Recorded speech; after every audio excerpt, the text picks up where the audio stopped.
Hello, my name is Dr. Tony Andinoro, and I am the Executive Director for St. Thomas University's Institute for Ethical Leadership.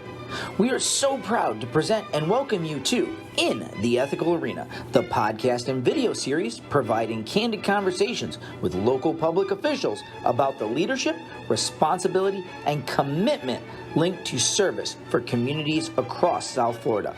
Our host is Don Slesnick, who continues to practice leadership and shape change with the people of South Florida after serving as the mayor of Coral Gables for 10 years.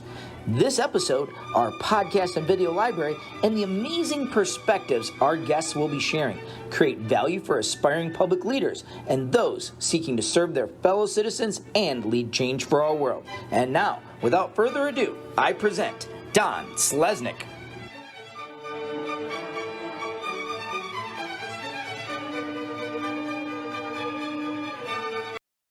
We welcome Karyn Cunningham to St. Thomas University's In the Ethical Arena. Karyn is the mayor of the village of Palmetto Bay. She's a product of Palmetto Senior High School and the University of South Florida.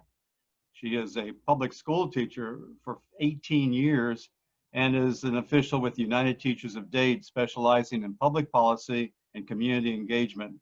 Karyn has served on the village council for the past 6 years. Karyn, it's good to have you with us. Thank you. I'm so honored. I appreciate you all reaching out. This is an exciting opportunity. Well, you are one of the very respected public officials of South Florida, and we are delighted that you have an opportunity to speak to the St. Thomas community, our students, and in fact, the community abroad. And so as we have discussed before, I have a few questions for you, and we're just anxious to get to your responses and see what you have to say for yourself. Well, let me ask you first, what caused you to run for public office?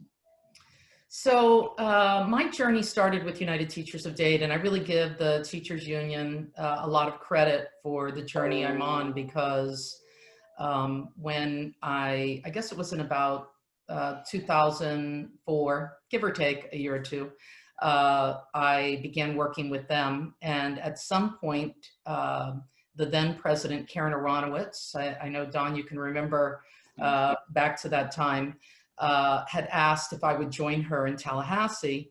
She was headed up there to do advocacy on behalf of the Teachers Union. So I went up with her, and from kind of that point on, they used me as a teacher, as a registered lobbyist, which sounds all scary, but everybody can be a registered lobbyist. It costs you about $75, and you can register with the state of Florida. And so I became a registered lobbyist to go up and advocate for teachers and public schools and the students and the Teachers Union. And it really was a little bit of an eye-opener for me on how that sausage is made, so to speak, how policy, we all studied, you know, especially all these smart students that are going to be watching, you know, back when we were kids, we studied how a bill becomes a law, but it's very different when you're up there in Tallahassee trying to advocate and watching the process. Very different than what you read in your high school or junior high school books. So I did that for several years, and then right here in Palmetto Bay, at some point, my neighbors. And I live on an amazing little community called Tanglewood, which is not really a subdivision, but I guess it's a subdivision here in the village of Palmetto Bay. We were having a block party, and we were just talking about the things people talk about, right? So we were talking about the things that were important to the quality of life for those people living in my neighborhood. And I shared many of their concerns for our quality of life. So I said, I'm going to start going to council meetings and listen in. This would have been in about 2011, maybe mid 2012. So I said, I'm going to go and listen in a little bit. And I did. And I was shocked because the entire meeting conversation and several subsequent meetings had absolutely nothing to do with the conversations that that I was having with my neighbors. And so I made almost it really was a split-second decision. Literally woke up one morning, was complaining to my daughter Like, what's the deal here? We're such a beautiful community. Why aren't they talking about the things that the residents are talking about? And she said, well, you should subscribe to what you're always telling me, be the change you want to see. If you don't like it, go figure out how to change it. And so probably in short order, within the next 24 hours, I think it was more than she anticipated. I said, guess what? We're running for office.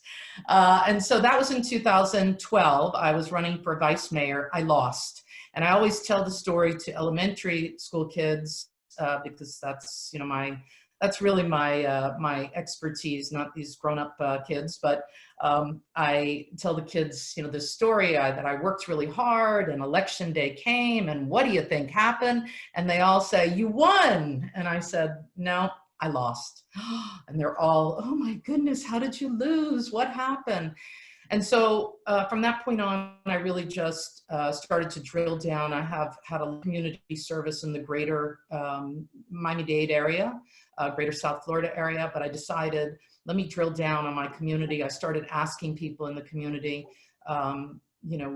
if you didn't vote for me, could you explain to me why not? And they said, well, we liked what we saw, but we really didn't know you, and we didn't feel that you had been actively involved in Palmetto Bay. So I changed that over the next couple of years. And in 2014, I ran for office and became a councilwoman. And then in 2018, I decided I wasn't getting enough of a good agenda moved. So I decided to run for mayor. It's a great story. And it really, two things that you've said kind of strike a chord with me. And that is, one, that you lost your first election. And I don't know about you, but I've always found that people who have run and lost are in the end maybe better leaders than those people who always win. Because some people who always win think they're infallible, think that they are, just unbeatable. I think that losing can teach humility and can teach you to keep a perspective that's different than just being always a winner. Absolutely. And I learned a lot of valuable lessons. I learned to lighten up a little too. You yourself know when you're going door to door and you feel like you only have a minute to tell everybody everything, you're taking it very seriously, which you should. But you also have to take a minute and let people be a better listener than a speaker, I guess, so to speak. Well, and the other thing that you said that I thought was very important is that you went out into the community and asked people, if you didn't vote for me, why didn't you vote for me? And what can I do to get your vote in the future? I mean, to me, that is just an incredible approach to not only being a leader, but also being receptive to what people want and feel they need. So I congratulate you on that approach. Thank you. Well, I've had great role models like yourself. Well, thank you. And your wife, yeah. It's true. Well, thank you. Let me ask you this. We all have different styles of approach to our lives and especially leadership. What do you consider, if you have a word or two or a phrase that typifies your leadership style, and do you find that you really like your style? Second part I wasn't expecting, but the first part I can tell you is consensus building. That's really how I've kind of done my work with United Teachers of Dade. You yourself know, as a mediator and attorney, which I am not, I am a school teacher, but there's a lot of negotiations that take place in a first grade classroom, just as an FYI, is, trying to work with people, move as much, kind of hear what people are saying, and then pulling those pieces together so everybody feels at the end of a conversation that they got a little bit of what they needed to feel successful. And it's been somewhat effective in my my 2-year term, my tenure as mayor. It's not always perfect. Sometimes, you got to lay the law down a little bit and be a little bit more direct or push a little harder for what it is you think is important. Well, great. Well, as we said at the beginning, this is a new institute focusing on ethical leadership. And I'm kind of curious, in your public life, now that you've been 6 years in office, both as councilwoman and as mayor, do you face ethical issues? Do you face problems that raise ethical issues in your mind? And if you do, is it difficult? How do you approach that? How do you resolve those? Sure. So, I really thought long and hard about that question because I don't really feel like I have struggled too much with doing the right thing. Not everybody may agree with me. Obviously, opponents usually don't think your right thing is the right way to go. I think it's also a little bit different. When you talk about ethics, it's different when you're an elected official, because there's a lot of laws that and rules that guide what is ethical. So I have made it a general rule of thumb to confer with our attorney, oftentimes, especially if there's a question in my mind as to, whether I should meet with this individual or not meet with this individual, whether my perspective and not really garnering his or her opinion on how I should vote, but the way that I'm approaching policy or a zoning item, is that the ethical and right way to approach it.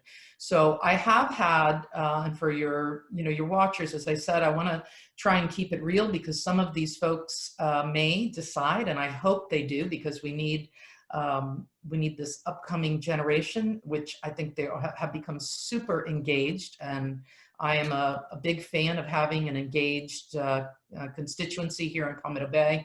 Just enjoy having those dialogues. But, even if you don't engage in unethical behavior, there may be people either in the community or people you serve with on council or at whatever level you're at that feel that your behavior is unethical.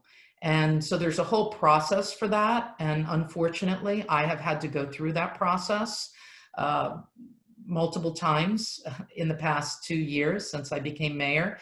I will tell you, it has made me even more cautious. The good news for anybody that's listening, I've had no problems. All the outcomes were good.